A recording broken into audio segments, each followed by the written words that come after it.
maraming nanonood ng pelikula ko. Para sa mga ilang kritiko at para sa ilang mga feeling mas magagaling pa sa kritiko, sa mga umaarting kritiko, ang mga pelikula ko daw ay walang kwenta, walang katuturan, slapstick, kachipan, puro kabaklaan. Still being recognized, and I think we should be proud of ourselves po that we were able to, bring up and make history with this film. So nagpapasalamat po ako sa mga people who's responsible for it, especially my bosses, JMA Pictures po, Ms. Annette, Ms. Nessa, thank you so much.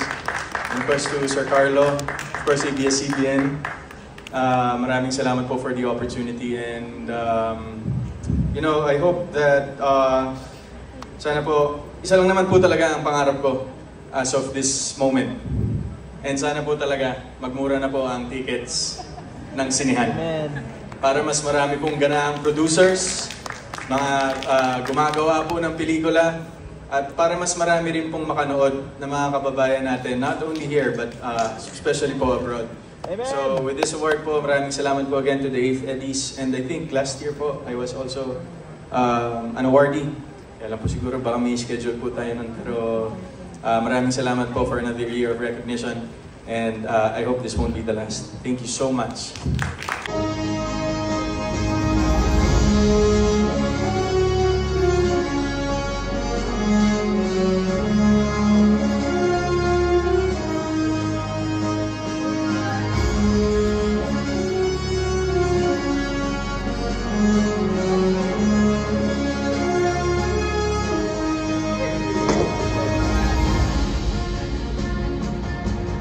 Sa inyong lahat, maraming salamat po sa lahat ng bumubuo ng Eddies at ng Speed, syempre sa Star Cinema, Viva Films for coming together to make this reunion project happen.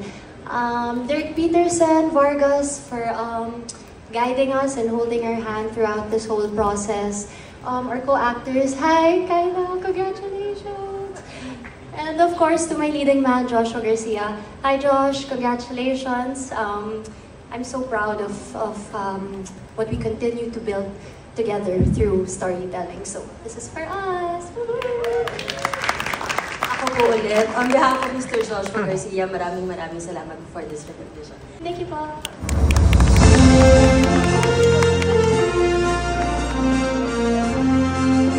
The next award is presented to a compelling story of redemption, justice, and humanity. This movie made waves with its outstanding direction, storytelling, and performance. Isang pagpupugay sa husay ng Pinoy as we present the Box Office Heroes Award to the stars of Green Bones, Ruru Madrid, and Dennis Trillo.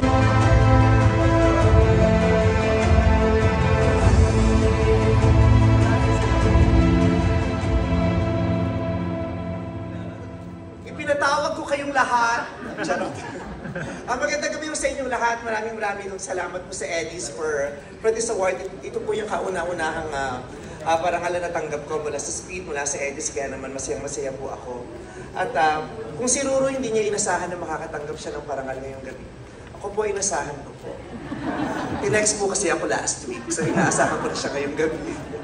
Pero again, maraming salamat sa Star Cinema, sa aking direktor, kay Direk June Robles Lana, at sa lahat ng mga naunang direktor na kumuha sa akin at nagtiwala sa akin, sa lahat ng iba pang mga producers sa Viva Films na nagbigay sa akin ng pagtitiwala para gumanap ng iba't ibang karakter sa pelikula na magbibigay ng ligaya sa lahat ng mga Pilipino na makakapanood sa akin. Maraming salamat dahil kundi naman dahil sa tiwala nila nung ako nagsisimula pa lamang, hindi naman ako mabibigyan ng ganitong parangal ngayon na Box Office Hero.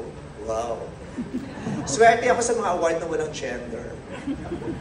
Box Office Hero, Phenomenal Box Office Superstar, ano pa ba to? Special Citation, mga ganyan, mga walang gender na nanalo ko sa mga ganyan. Kaya maraming salamat po. At maraming salamat sa mga masang Pilipino na patuloy na nanonood sa akin. Dahil kung hindi naman nila ako pinipilahan at hindi nila pinanonood ng aking mga proyekto, hindi nila naman ako mapapatawag at mabibigyan ng ganitong tropeyo tonight. Marami nagtatanong kung bakit lagi daw maraming nanonood ng pelikula ko. Just like last year, nakakatuwa na sa pagbabili ko sa Metro Manila Film Festival, ang And the Breadwinner is ang naging top 1 sa box office sa lahat ng entries sa Metro Manila Film Festival. So, maraming nagtataas ng kilay, maraming nagko-question, bakit daw laging maraming nanonood ng pelikula ko? Para sa mga ilang kritiko at para sa ilang mga feeling mas magagaling pa sa kritiko, sa mga umaarting kritiko, ang mga pelikula ko daw ay walang kwenta, walang katuturan, slapstick, kachipan, puro kabaklaan, puro kabaduyan, bakyang-bakya. Pero bakit patuloy na pinipilahan ng mga pelikula ko? Dahil ang mga pelikula ko po, kahit hindi masyadong pumapasa o hindi pumapasa sa panlasa ng mga kritiko, ang pelikula ko ay nagsisilbing pangtakas ng napakaraming pangkaraniwang masang Pilipino. Yung pelikula ko po ay ginagamit ng napakaraming masang Pilipino para maging instrumento para sila ay tumawa panandalian, tumawa, humagalpak hanggang sa makalimutan nila ng ilang segundo kung ano yung masakit, malungkot at mahirap na sitwasyon ng kanilang pamumuhay araw-araw. Maraming Pilipino na patuloy na pupunta sa sinihan para silipin at panoorin ang pelikula ko at pagtawanan ako para kahit papaano makalimutan nila yung lungkot. Para kahit papaano makalimutan nilang ang dami nilang problema. Para kahit papaano makalimutan nilang malapit na silang mawalan ng pag-asa dito sa Pilipinas. Yun po ang isa sa mga dahilan, feeling ko kung bakit nanonood pa rin sila ng pelikula ko. Kahit ang mahal-mahal na ng pelikula. Ang hirap ng buhay nila pero konti lang ang pera nila, pero manonood pa rin sila ng sine. Lalong-lalo na ng pelikula ko. Kasi gusto nilang tumawa. Ayaw nilang magpakakritiko at masyadong mag-isip sa panonood ng pelikula. Gusto na lang nilang tumawa. Kasi yun ang magpapatawid sa kanila para bukas, buhay pa sila. Para bukas, gusto pa nila ulit tumayo. Para bukas, may inspirasyon pa rin sila.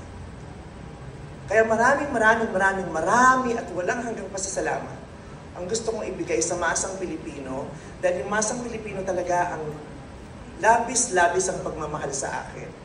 At naniniwala din ako na kaya ang mga Pilipino, ang maraming masang Pilipino ay nanonood ng pelikula ko dahil ako at ang masang Pilipino ay may ugnayan. Dahil sa araw-araw nilang pagkita sa akin at panonood sa akin sa It's Showtime, sa loob ng 17 years, nakabuo ako ng isang magandang ugnayan sa masang Pilipino. Ako at ang masang Pilipino ay may relasyon. Kami ay nagkakaunawaan. Iisang wika o lingwahe ang sinasabi namin. Iisa ang trip namin. Ang relasyon ko sa masang Pilipino ay parang pangkaraniwang relasyon lang araw-araw. May love-hate relationship kami, pero hindi kami nag-iiwanan. Iniisip ko sila lagi. Inuunawa ko sila lagi, at inuunawa din nila ako. At araw-araw nagmamahalan kami. Kaya naman, tuwing may pelikula ko, lalong-lalong na sa Pasko, kami ang nagkikita. Kasi at ako at ang masang Pilipino ay pamilya. Maraming salamat.